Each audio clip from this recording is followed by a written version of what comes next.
brought to you by Howard Blockchain TV, sponsored by Addis Ababa Advanced Technologies Incorporated. Please leave comments below. We're always seeking to improve this podcast, and hit the like button as well as subscribe and follow us.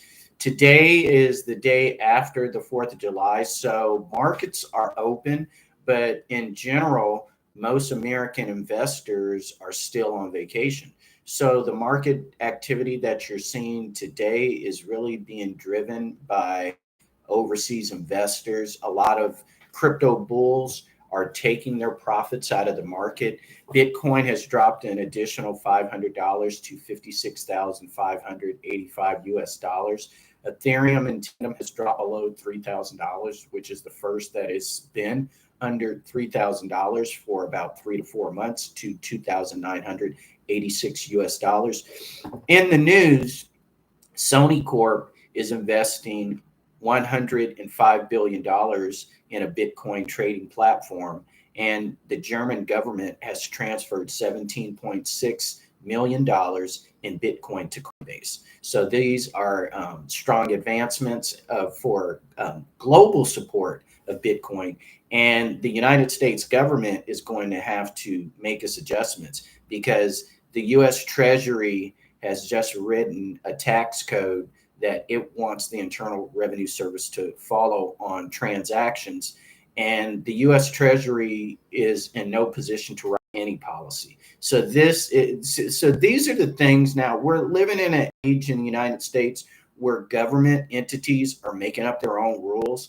And if you are not a constitutionalist, and you'll probably have noticed over the last 20 to 30 years that American high schools have removed the U.S. Constitution as a required course for graduation. So most Americans have grown up in the last 20 to 30 years. And remember, 30 years is a generation. So we have a complete generation of Americans who have grown up and not even been taught the American Constitution in school. And this is intentional so that agencies such as the FBI, the CIA, the IRS, the U.S. Treasury, which are not even written into the American Constitution, are creating policy.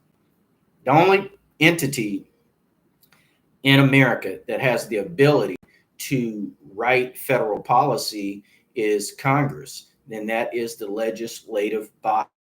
The Supreme Court does not have the ability to write legislation. A president can write in legislation, but these are single items that are being written in. And Donald Trump was the first president to do that, and he did that quite excessively, and Joe Biden came in and exceeded him.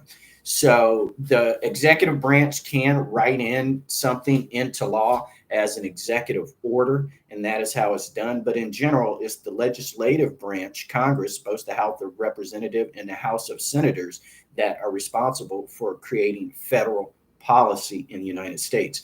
The Internal Revenue Service, the U.S. Treasury, has no ability or authority to write any tax codes.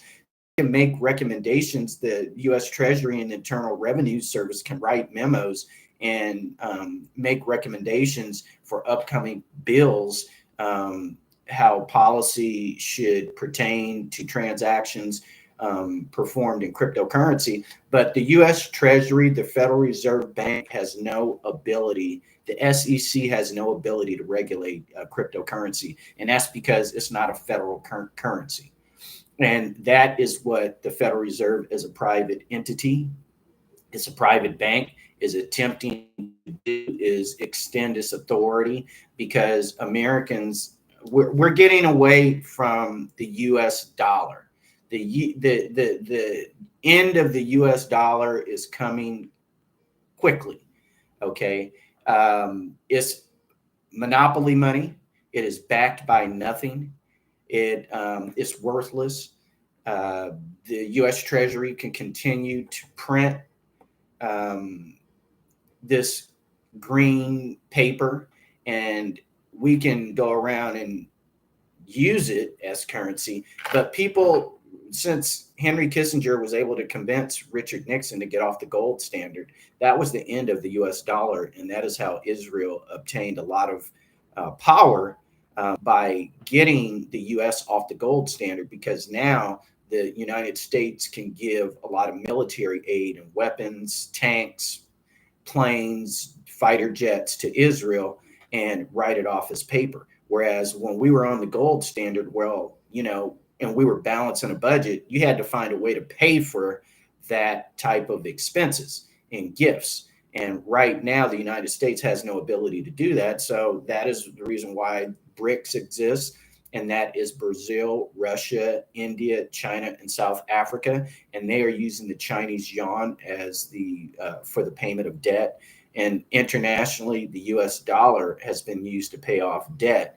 But right now, the United States cannot even pay all of its bills. And it just keeps printing money and causing wars in the Middle East around countries that have large oil reserves. And that well is about to run dry. And not even Donald Trump is going to be, and I love Donald Trump, I support Donald Trump, but Donald Trump is not going to be able to stop the end of fossil fuel coming up, as well as people moving away from the US dollar. So this is Daniel Plummer, the Crypto Kid. We'll keep you informed. We will be here both Saturday and Sunday with just Bitcoin news. The markets will be closing in about an hour. There still is overnight trading, but we don't expect much market activity. So this is Daniel Plummer, the Crypto Kid, signing off. And remember, the future is crypto.